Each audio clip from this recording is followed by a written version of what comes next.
제2기 트럼프 행정부 출범 이후 국제사회의 최대 화두였던 미국과 이란의 첫 종전 협상이 끝내 결렬됐다.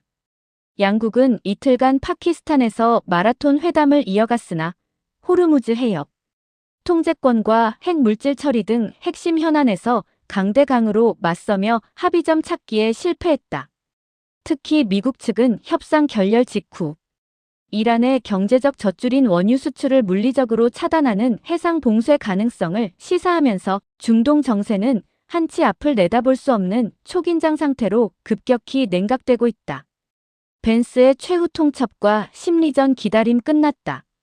현지 시간 12일 파키스탄에서 미 특사 자격으로 이란 대표단을 상대한 제이디 벤스 부통령은 기자회견을 열고 이란이 미국의 제안을 수용하지 않기로 함에 따라 더 이상의 일정 없이 귀국한다고 전격 선언했다. 벤스 부통령은 이번 제안을 최종이자 최선의 제안이라며 이것이 트럼프 대통령과 국가안보팀의 의견이 하나로 집약된 미 정부의 마지막 인내심이라고 강조했다. 주목할 점은 미국의 퇴장 방식이다.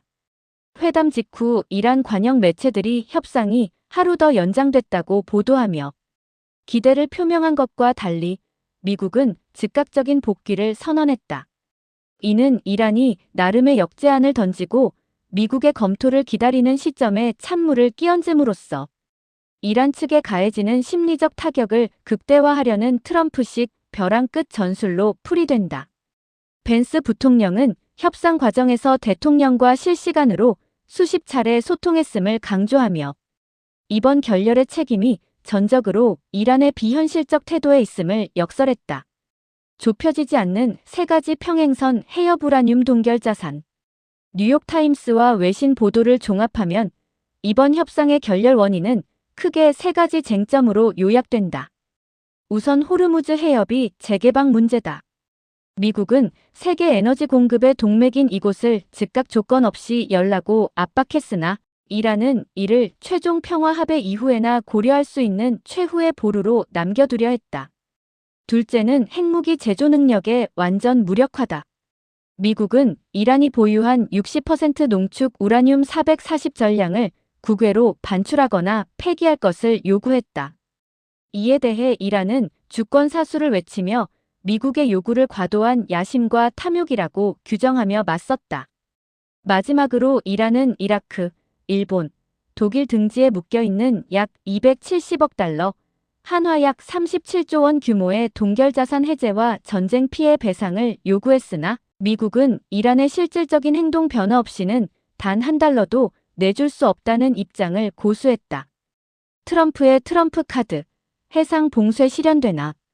협상 결렬 소식이 전해지자 도널드 트럼프 대통령은 즉각 행동에 나섰다.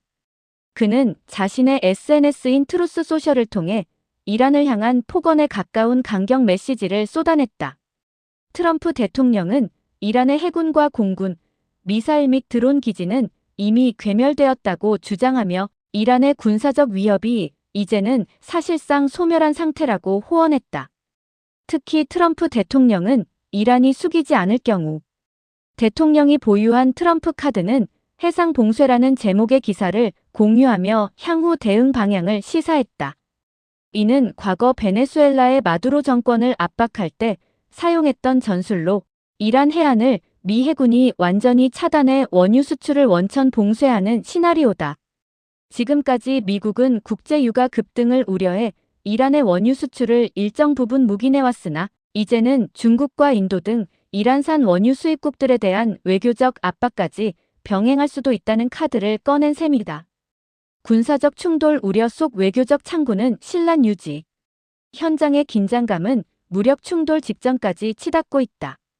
미 중부사령부가 호르무즈 해협에서 기뢰 제거 작전을 개시하며 구축함 2척을 투입하자 이란 이슬람혁명 수비대 IRGC는 해협을 통과하는 군함은 강력한 대응에 직면할 것이라며 비군사적 선박 외에는 통행을 허용하지 않겠다고 맞불을 놓았다. 다만 양측 모두 대화의 판을 완전히 엎지는 않은 모양새다.